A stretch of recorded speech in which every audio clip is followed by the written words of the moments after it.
நீங்கள் போடுற மேக்கப் வந்து எதை சாப்பிட முடியுமோ அதை தான் நீங்கள் மேக்கப்பாகவே போடணும். பிகாஸ் நம்மளோட ஸ்கின் வந்து ஒரு சென்சரி ஆர்கன், அது எல்லாத்தையும் உள்வாங்க. ஜங்க் ஃபுட் நீங்கள் எவ்வளோக்கு எவ்வளோ சாப்பிட்றாங்களோ அதுக்கேற்ற பிஹேவியர் தான் மறுநாள் இருக்கும். ஒரு நைட் நீங்கள் சரியாக தூங்கலை, ரொம்ப லேட்டாக படுத்துருக்கீங்க, காலையில் எழுந்துக்கிறீங்க, that itself is disturb sleep தான். லேட்டாக தூங்குறதே டிஸ்டர்ப் ஸ்லீப் தான். அதோட உங்களுக்கு பசி உணர்வே வராது. மலம் கழித்து இருக்க மாட்டாங்க பாதி நேரம். பாட்டி ட்ரைனிங்லாம் பண்ணுறதே இல்லைங்கன்னு சொல்லிடுவாங்க. அதையும் பண்ணலை, பசி உணர்வு இல்லை. அப்போ அந்த குழந்தை எப்படி இருக்கும்? கடுப்பாக இருக்கும். இப்போ நம்மளுக்கு தேவைதான், எனக்கும் பொருளாதாரம் தேவைதான். ஆனால் என்ன சிந்தனையை நான் வந்து கொடுக்குறேன்? நான் ஒரு வேலை செய்கிறேன், சமூகத்தில் ஒரு பங்காக இருக்கேன், ஆசிரியராக இருக்கேன். அப்போ நான் என்ன சிந்தனையோடு பழகணும்? ஏன்னா அடுத்த ஜென்ரேஷனே நம்ம வளர்க்குற ஒரு மிகப்பெரிய ஒரு ப்ரொஃபஷனில் இருக்கும்.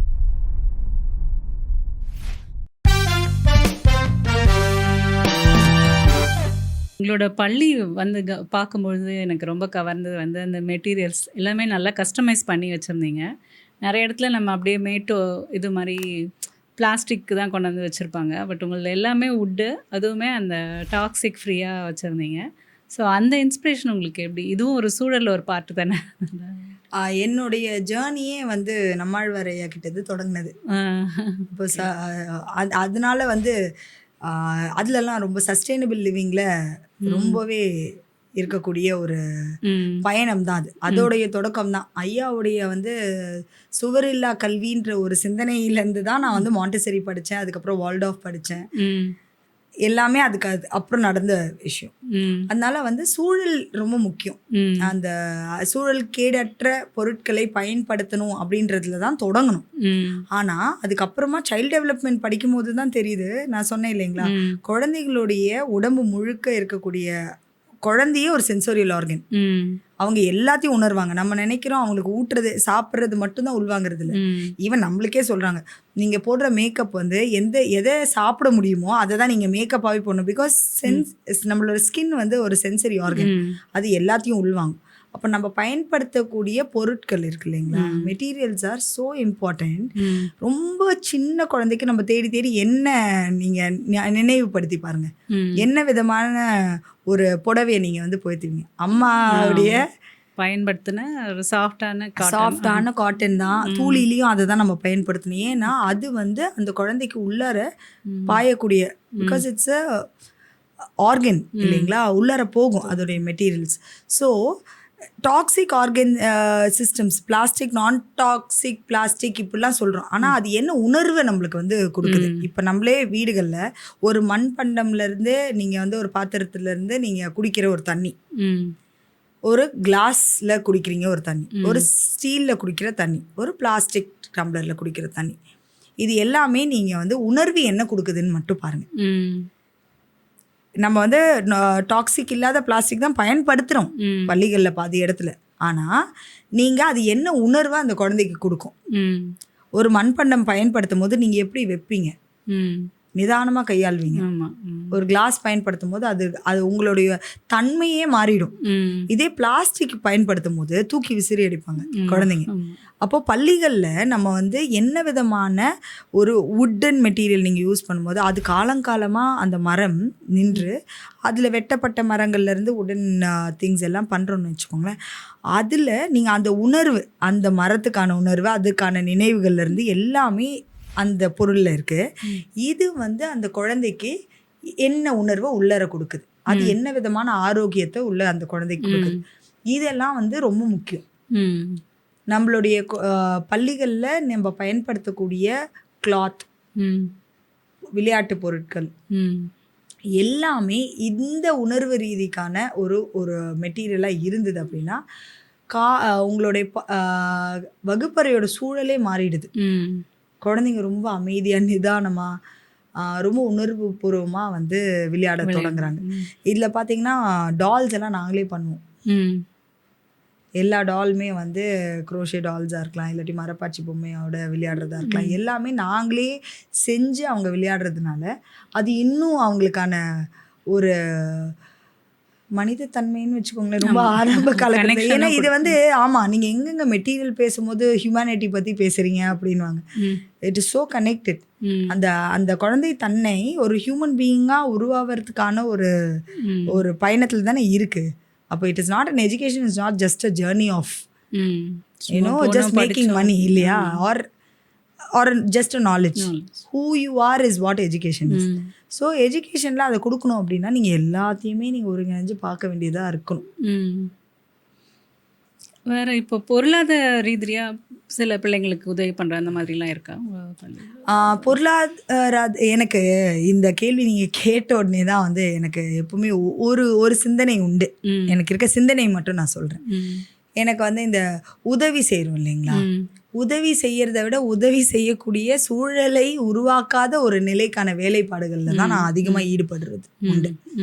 உதவுறதுன்றது அடிப்படையில் நம்மளுக்கு வந்து கேட்குறாங்க, நம்ம வந்து அதுக்கான சில விஷயங்கள் செய்கிறோம் பள்ளியிலன்றது எவ்வளோக்கு எவ்வளோ பண்ண முடியும்.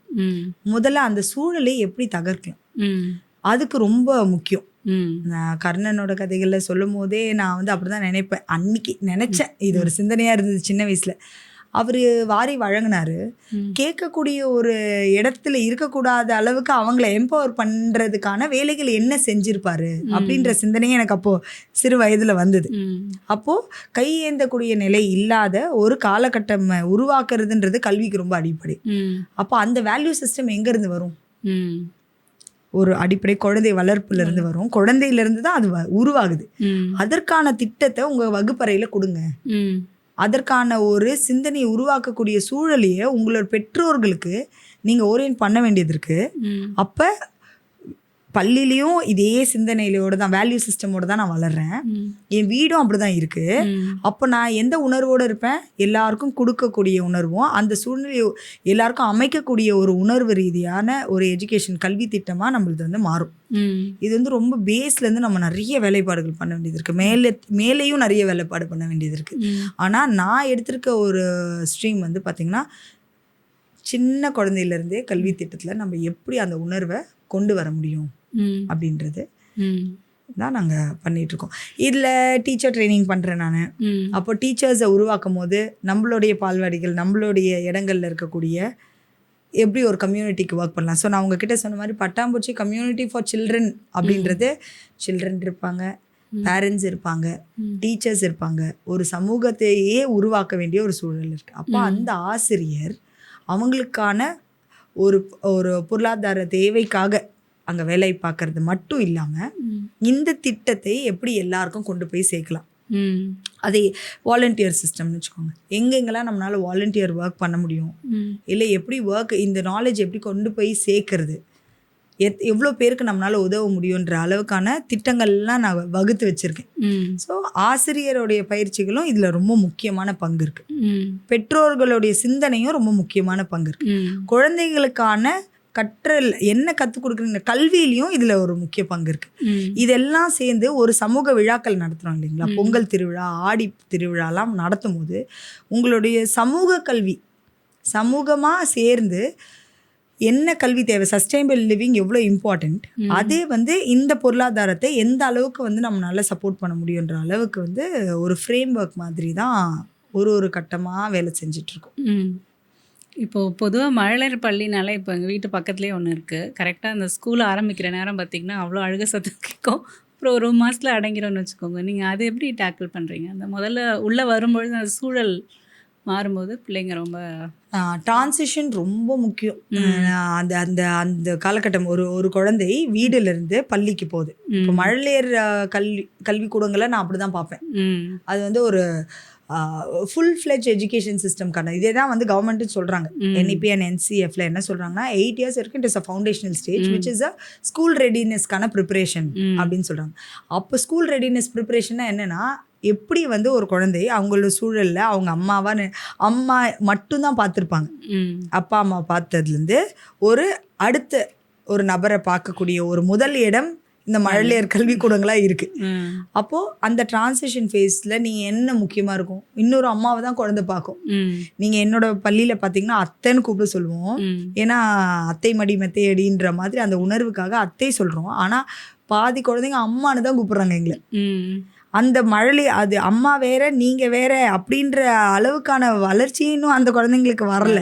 அந்த சிந்தனை வரக்கூடிய அதில் அப்போது ஒரு தாயாக அந்த இடத்துல இருந்தேன்னா, ஒரு அத்தையாக அந்த இடத்துல இருந்தேன்னா, எப்படி அந்த குழந்தைய உணர்வுபூர்வமாக அரவணைப்பேன். இதுதான் அடிப்படை. அப்போது ஒரு அழுதுகிட்டே இருக்கக்கூடிய ஒரு குழந்தைக்கு நான் எப்படி வந்து ஸ்கூல் சிஸ்டம்னு பார்த்தீங்கன்னா ரொம்ப பொறுமையாக அதை வந்து அந்த டிரான்சிஷன்ஸ் பண்ணுவோம். ஆனால் நீங்கள் எப்போவுமே அந்த குழந்தைய அந்த ஒரு உணர்வோடு வச்சுக்கிறதுக்கு ஆசிரியரை தயார்படுத்துதல் என்பது ரொம்ப முக்கியம். நம்ம இன்டர்வியூவில் எடுக்கும் போதே என்ன சிந்தனை உங்களுக்கு ஒரு குழந்தைய பார்த்தா வரும், அந்த குழந்தையோட நீங்கள் எந்த உணர்வோட நீங்கள் வந்து உறவாடுவீங்க, இதெல்லாம் வந்து ட்ரைனிங்கில் உண்டு. அப்போது நம்ம நிதானமாக இருக்கணும் இல்லையா. நம்மளும் ஒரு வீட்டில் வந்து குழந்தைங்கள்லாம் பள்ளிக்கு அனுப்பிட்டு தான் ஆசிரியர்கள் வருவாங்க. இப்போ இங்கே என்னோட பள்ளியில் வந்து டீச்சர்ஸ்க்கான ட்ரைனிங் ரொம்ப அழகாக இருக்கும். முதல்ல நம்மளை கிரவுண்ட் பண்ண வேண்டியது இருக்குது. ஸோ வெளியில் வரும்போதே செருப்பை கழட்டி வைக்கும் போதே அந்த சிந்தனை, அந்த உணர்வு வீட்டில் ஏன்னா ரஷ்டாக தானே வரும். நம்மளும் விமன் இல்லையா, நம்ம விமன் எம்பவர்மெண்ட் போனோம்னா அது ஒரு பெரிய டாபிக். ஸோ அவங்கள விட்டுட்டு அந்த சிந்தனை எல்லாத்தையும் விட்டுட்டு உள்ளார வரும்போது கிரவுண்ட் பண்ணுறதுக்கு எக்ஸசைசஸ் இருக்குது டீச்சர்ஸ்க்கு. அப்போது டீச்சர்ஸ் அதெல்லாம் பண்ணிவிட்டு ஒரு குழந்தைய ரிசீவ் பண்ணும் போதே, டீச்சர்ஸ் தான் ரிசீவ் பண்ணணும், இட் இஸ் கம்பல்சரி திங் எங்கள் ஸ்கூலில். இப்போ ரிசீவ் பண்ணும்போதே அந்த உணர்வோடு ரிசீவ் பண்ணணும். அதுதான் என்னோடய பட்டாம்பூச்சியில் மிகப்பெரிய ஒரு பெற்றோர்கள் ரொம்ப மகிழ்வோடு இருக்கிறதுக்கான முக்கியமான காரணம். அதில் ஏதாவது டிப்ஸ்லாம் சொல்லுவோம். காலையில் ரொம்ப ஃபுல்லாக கொடுத்து அனுப்பாதீங்க, குழந்தைங்க ஏக்கப்பட்டு அழுவும் போது வாமிட் பண்ண, இந்த மாதிரி நிறைய டிப்ஸஸ்லாம் இருக்குது. But tips apart from tips, feeling is very important.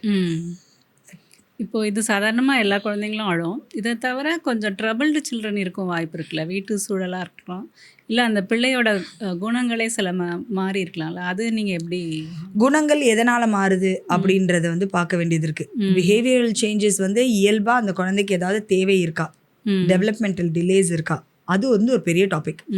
நம்ம வந்து அந்த குழந்தைக்கு வந்து தண்ணி இயல்பில் குழந்தை பிறக்கும் போதுலேருந்தே டெவலப்மெண்டல் டிலே இருக்குது அப்படின்னா அதுக்கு நம்ம எய்ட் பண்ண வேண்டியது ரொம்ப முக்கியம். ஒரு கல்வி திட்டமும் சரி, கல்வி சூழலும் சரி, அந்த பள்ளியோட சூழலும் அதுக்கேற்ற மாதிரி தான் இருக்கணும். அதுதான் அந்த குழந்தைய சப்போர்ட் பண்ணி அந்த மெயின் ஸ்ட்ரீம் எஜுகேஷன் உள்ளார போகிறதுக்கான ஒரு ப்ராசஸ் இருக்குது. ஆனால் இந்த டெவலப்மெண்டல் டிலேலாம் இல்லை, பிஹேவியரல் இஷ்யூஸ் நிறைய இருக்குது. அப்படின்னு பார்த்தா அடிப்படையிலேயே குழந்தை காலைல உணவு சாப்பிட்டாங்க, இதுதான் மெயின். எத்தனை மணிக்கு நைட்டு முன்னாடி தூங்குனாங்க, இதை தான் நாங்கள் கேட்போம். நாளே கேள்வி தான்.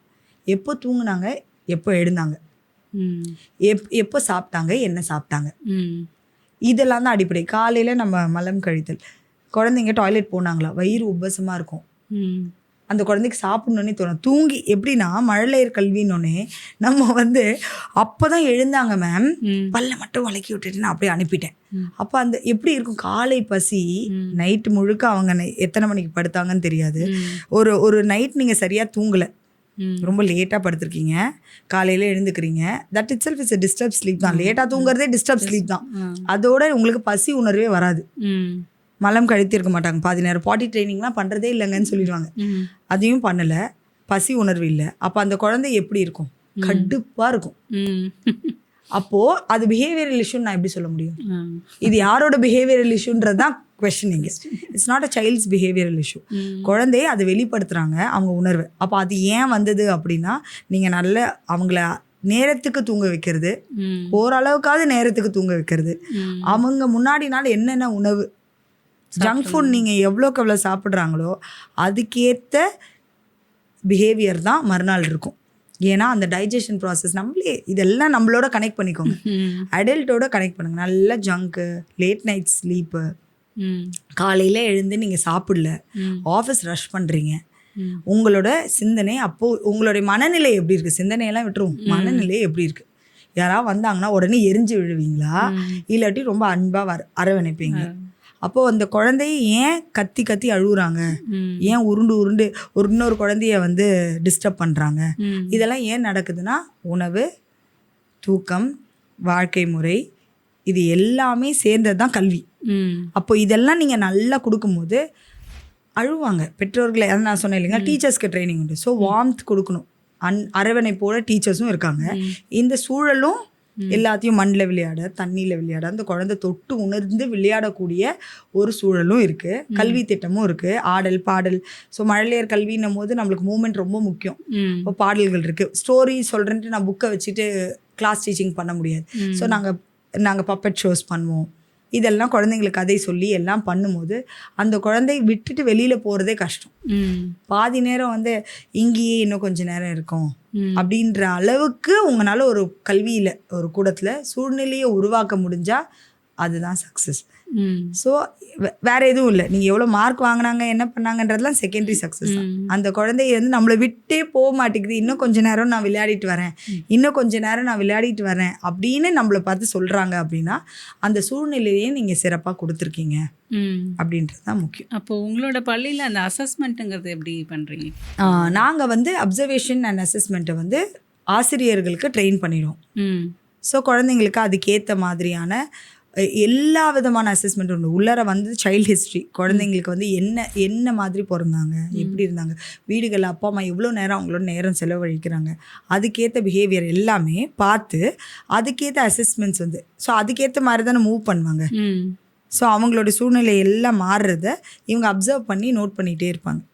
இதை வந்து நம்ம ரெகுலராக பேரண்ட்ஸ் டீச்சர்ஸ் மீட்டிங்கில் நம்ம வந்து குழந்தைங்கள பற்றி அவங்கக்கிட்ட சொல்கிற மாதிரி இருந்திருக்கும். கிரேட் சிஸ்டம் அந்த மாதிரி 1 2 3 மார்க்கு ஸ்டாரு அந்த மாதிரிலாம் இருக்காது. ரொம்ப அழகாக அவங்க என்ன மாதிரி பள்ளியில் இருந்திருக்காங்க அப்படின்றத இப்போ வரைக்கும் நாங்கள் ஒரு ஸ்டோரியாக எழுதி தான் கொடுக்குறோம். It's more like a very beautiful letter to the parent on our relationship and our experience of the child. Narrative தாங்க. ஆமாம், ரொம்ப அழகான ஸ்டோரி வடிவில் இருக்கக்கூடிய ஒரு நரேட்டிவாக தான் கண்டிப்பாக இருக்கும். அது உறுதியாக இந்த மார்க் பேஸ்ட் அந்த மாதிரி அசஸ்மெண்ட் இருக்காது. பட் அப்சர்வேஷன் டீச்சர்ஸ் எடுக்கிறாங்க இல்லைங்களா, தட் இஸ் வெரி ஸ்பெசிஃபிக். நாங்கள் எடுக்கிற அப்சர்வேஷனில் ஸ்பெசிஃபிக்காக இருப்போம். பட் ரிப்போர்ட் கொடுக்கும் போது ரொம்ப உணர்வு ரீதியாக தான் கொடுக்குறோம். உங்களோட ஃப்யூச்சர் பிளான்ஸ் என்ன? நீங்கள் ட்ரைனிங் பற்றி சொல்லிட்டு இருந்தீங்க, அந்த மாதிரி வேறு என்ன ஃப்யூச்சர் பிளான்? எஸ், பெரிய நிறைய பிளான். நான் சொன்னேன் இல்லைங்களா, நம்ம ஏன் அந்த மாதிரி ஒரு சூழலில் நம்ம இருக்கோம். நீங்கள் கேட்டிங்க இல்லையா, ரொம்ப பொருளாதார ரீதியாக இருக்கக்கூடிய குழந்தைங்களுக்கு எப்படி உதவி செய்வீங்கன்ற அந்த உணர்வுலேருந்து வந்தது தான். நான் வந்து ரமணா படம் பார்த்து இன்ஸ்பயர் ஆன ஒரு ஆள். என்கிட்டேருந்து கற்றுக்கிட்டு போகிற ஆசிரியர்கள் ஒரு துறையிலையும் ஒரு பள்ளியிலையும் இருந்தாங்க அப்படின்னா அவங்க எந்த மாதிரி ஒரு சூழலை அங்கே கொடுப்பாங்க, வேல்யூ எஜுகேஷன் கொடுப்பாங்க. இந்த சிந்தனை அப்போ ரமணா படம் பார்த்துட்டு அப்படியே ஸ்லீப்பர் செல் மாதிரி எல்லா இடத்துலையும் ஒன்று இறக்கி விடுவோம். அந்த சிந்தனை தானே ரொம்ப முக்கியம். நீங்கள் எதுக்காக இப்போ நம்மளுக்கு தேவைதான், எனக்கும் பொருளாதாரம் தேவைதான். ஆனால் என்ன சிந்தனையை நான் வந்து கொடுக்குறேன், நான் ஒரு வேலை செய்கிறேன், சமூகத்தில் ஒரு பங்காக இருக்கேன், ஆசிரியராக இருக்கேன், அப்போ நான் என்ன சிந்தனையோடு பழகணும். ஏன்னா அடுத்த ஜென்ரேஷனே நம்ம வளர்க்குற ஒரு மிகப்பெரிய ஒரு ப்ரொஃபஷனில் இருக்கும். அப்போ அந்த இடத்துல ஆசிரியர்களை முறைப்பட நம்ம எப்படி கொடுக்கறது. கல்வி கூடங்கள் இப்போ நிறைய வருது. எதுக்காக அதிகமான கல்வி கூடங்கள் வருதுன்னா அவங்களோட விஷன் மிஷன் போய் பார்த்தா தெரியும். ஆனால் முக்கியமாக மழலையர் கல்வி கூடங்கள் வரும்போது நீங்கள் எதுக்காக வரீங்கன்னா, ஐ ஆல்சோ கன்சல்ட் ஸ்கூல்ஸ். ஒரு கன்சல்டண்ட்டாக வந்து உங்களுக்கு எப்படி கிளாஸ் ரூம் ஃப்ரேம் பண்ணலாம், உங்கள் வேல்யூ சிஸ்டம் எப்படி ஃப்ரேம் பண்ணலாம், உங்கள் டீச்சர்ஸை எப்படி வந்து ட்ரெயின் பண்ணலான்னு எல்லாமே இதன் அடிப்படையில் இப்போ நம்ம பேசணும் இல்லைங்களா, எல்லா அடிப்படையிலையும் கொண்டு போகிறது தான். இப்படி உருவாகும் பொழுது நம்ம ஒரு மிகப்பெரிய ஒரு சமூகத்தை, குழந்தைகளுக்கான ஒரு சமூகத்தை உருவாக்குறது. அப்புறம் ஆசிரியர் பணின்றதை வந்து ட்ரெயின் பண்ணுறது தான் அடிப்படை. அதுதான் மிகப்பெரிய மிஷன். நான் ஓவராலாக பார்த்திங்கன்னா ஒரு சமூகம் குழந்தைகளுக்கான ரொம்ப ஒரு அன்பான, சேஃபான, உணர்வுபூர்வமான, கல்ச்சுரலி ரிச்சான ஒரு சமூகத்தை வேல்யூ பேஸ்ட் எஜுகேஷன் கொடுக்கணுன்றது தான் வந்து ஒரு மிகப்பெரிய மிஷன். அதுக்கான குட்டி குட்டி ஸ்டெப்ஸ் எல்லா இடத்துலையும் எடுத்து நகர்ந்து போயிட்டே இருக்கும். மிக்க நன்றி, வாழ்த்துக்கள். நன்றி.